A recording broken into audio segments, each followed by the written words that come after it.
what's up everyone, it's Avatar Klash, and today we are gonna have a chill Q&A. You guys asked me some questions when I put it out, so I've gathered all the information over time, and then now I've decided to edit it and put it into a video. You'll see this on the last day of my vacation, so I may not respond to your comments right away. However, if you have any comments, I promise to respond as quickly as possible. Anyways, let's get to the Q&A. The first question is, what made you want to join the Pokemon community and what made you want to stay and grow it? Well, it was not really a positive start. I'm not gonna lie, when I joined the Pokemon community, it was during a rough time in my life. It was pretty hard. Like, I went through some life changes, and also like physical health got in the way, and it got to the point that I couldn't focus on anything. It was hard for me to be like happy about things because my hobby before this, which was cosplaying,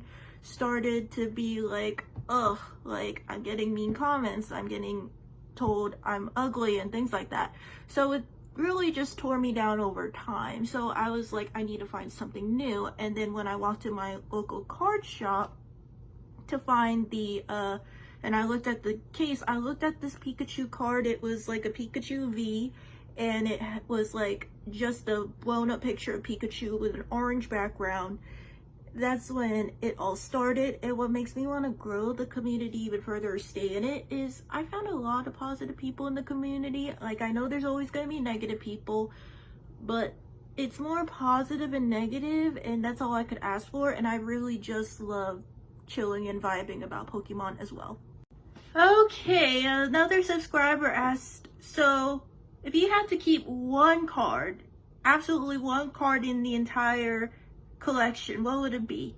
I pulled the Bubble Mew from Paldean Fates. I remember going on a search, literally getting every single Paldean Fate pack I can until I pulled the Bubble Mew. The Bubble Mew was my main chase before it even became popular, because everyone knows you want the Zard. Like, as soon as Zard is in a set, people are like, I want it, I want to chase it, I can sell the Zard later because I know someone will want it. But overall, yeah, if I had to keep one card in my collection, it would definitely be Bubble Mew. Okay, someone asked, what is your favorite set? I'm assuming that means to open. So I would say it's not 151. I know that's really a hot take, but I guess for me, I haven't really opened a lot of 151, and if I have, I've been lucky. I pulled 2 Blastoise SIRs. Like, it would be nice to complete 151 for my bro, even though I know I joke all the time I want to make him jelly. But I would say for me, in terms of opening, I really do probably enjoy like Dustin Rival's Journey Together.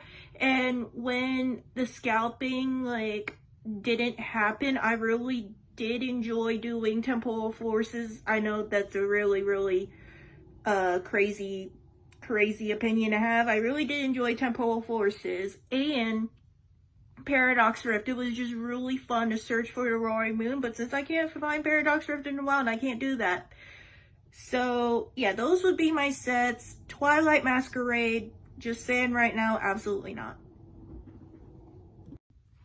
Okay, so my team actually asked if you could have recorded a game, what would it be? I don't know if that means like Pokemon TCG Live, because I already know what my answer would be for that, but since we are like a card team, like we had, well, I don't travel, at least not yet, but like my teammates do, they travel, so I'm assuming this means IRL. So IRL, I would say the match that made me like get that official first win of the tournament that I won with Guardy. Like, during that entire tournament, everyone told me I have the disadvantage because I was playing Guardy. Like, I had to face Lugia, I had to face Archaludon, and like after I beat the Archaludon player, I was either having to face Roaring Moon or Dragazard or Zardpolt, whatever you want to call it. And I was just like, maybe they were right. Maybe I will have the disadvantage and I will fall short, but I will still do my best. So what ended up happening was I faced a Roaring Moon. I guess people were like, you have a worse chance with Roaring Moon. But at the same time, I was just thinking I wanted Roaring Moon because Roaring Moon, I wouldn't have to constantly do Driftwood and have Bravery Charms left and right. So yeah, I guess in my opinion, I was just like, I want to face Roaring Moon. I got it. And then even though I was like a little caught off with like an extra Monkey Dory in the deck, I did not anticipate that being there. Or like me not getting Curlies right away, which was a nightmare. I still won both games of the set. And yeah, I got my first tournament win and I ended up getting the Prismatic ETB. Favorite deck in the format right now? Oh, that is a tough question because Dango Pole always had a soft spot in my heart. Like, I really wanted Goldango to be awesome ever since it came out in Paradox Rift. And the fact that I won with it, like, this is the first deck that I actually liked and did not use as a joke and won with it. I think that makes it even more special. I do like to rotate decks and all that, so obviously that's a pretty tricky question. So I'm just gonna say, just because of my good tournament result with Dango Pole, and fun fact, I won that tournament on the anniversary of my grandfather's death, so it was like extra special to me, you know? Okay, so a question was, if you could remove any card from the format, the current format now, what would it be, and what's a card you would bring back? Well, I know my answer as to what I would bring back. It would either be for Seal Stone or Canceling Cologne, because I used Canceling Cologne for a lot of things. Like, I used it for Iron Thorns, I used it for Fluttermane or Klefki, because Canceling Cologne was a very good card, and I wish you could do it for the upcoming Jellicent, but even Jellicent, you can't even do it. You would literally, based on my understanding of the card, you would have to literally boss up, whether it's Guardy or Pheasantipity or whatnot, just to get the 2 prizes. I'm just thinking about it in terms of being a Goldango person, so maybe there are different ways to do it. Like, even if you had the Charizard, you could easily just do the Zard, hit the Jellicent, and everything's fine. But overall, I'm just saying that I really wish Canceling Cologne or Force Seal Stone would go back, so because it made the format go faster. And if I had to remove one card, the most impactful card in my brain at the moment is Badoo. Like, personally, I don't care. I can easily Adrenaline Brain Badoo, and then that's history. So, but I really don't care, but at the same time, that's the only card in my brain that I know is impactful in the format besides Guardy winning all the time. So yeah, I'll say Badoo for this. Who is the player you respect the most? Well, Pokemon player you respect the most, and why? Well, ooh, that's a bit tricky because I do look up to a lot of them. But top 2, I would say Tord Reklev, because he really does well on stream and he's had a lot of comeback wins ever since I've watched him. And I would say the other one is Azul GG, because when I was starting to get in a game, I found his content and I watched it, and I feel like I've gotten better ever since I started watching him. Like, I've been progressing more, so I would just say Azul GG as well. Okay, speaking of being on the team, let's get to my Pokemon Mentor's question. He asked, so if you had to pick an evolution line to pick from that you would want to be a top tier strategy, what would it be? Well, I would say I would want the Chimchar line to be a top tier strategy. I know I'm biased because it's the logo of my channel, but imagine Infernape from Twilight Masquerade. I know they made a card with that about doing the energy acceleration. I wish that was a top tier strategy. Like, do you realize how much energy acceleration is extremely important in format? So I kind of wish Infernape was used more, but if they could print a card that makes Infernape really powerful, I would really like that. Okay, spicy hot take time, because LJP asked, so what are your spicy hot takes? I'm not gonna lie, I have a couple, so we may have a little bit of at least 5 minutes into this. Okay, so hot take number 1. Zard doesn't always have to be the most popular card in each set. Like, I'm just gonna keep this short. I know Zard, like, whenever there's a Zard, the set automatically gets better. People are more hyped about it, this, that, and the other. And I guess I'm gonna just say also, I really do not understand the hype around Umbreon. I know Umbreon is probably the most popular evolution, and the colors are great. It's a little too complex for me, I'm not gonna lie. And if I had to pick an evolution, if I could chase one, like 1 or 2, it would either be Sylveon or Jolteon. Jolteon, you know my goal if you watch your shorts. I really love Jolteon as a Pokemon. It's just a funny thing to make my bro jelly, okay? Okay, the second point that I want to make, second hot take. I know people are going to hate me for this, but the collecting side of things, if you are willing to spend way over market, like, not market, but MSRP price for like a card or like the product, like the sealed product, that's part of the problem. I know I'm gonna get a lot of hate for this and all that, but this is a hot take here. Anyways, I'm just gonna give like a brief example, like Prismatic. Like, Prismatic is really hard to find, so I kind of understand that, but I don't understand why people are willing to pay $30 for those mini tins, or like $300, at least when the thing first came out with the special premium collection thing.